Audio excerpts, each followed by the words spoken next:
কি লাশ দেখতে আসা হয়েছে না? কার লাশ?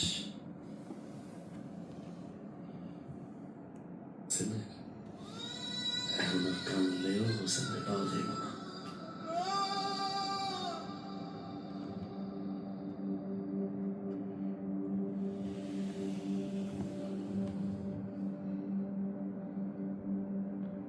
হোসেনরা কারো বন্ধু না। হোসেন কারো বন্ধু হতে পারে না। আল্লাহর কসম তুই আমার বন্ধু, আল্লাহর কসম আছে, আর খোদার কসম তুই আমার বন্ধু। তুই ছাড়া আমার কোনো বন্ধু নাই, তুই আমার বন্ধু আছে, খোদার কসম তুই আমার বন্ধু, আমার বন্ধু তুই, খোদার কসম।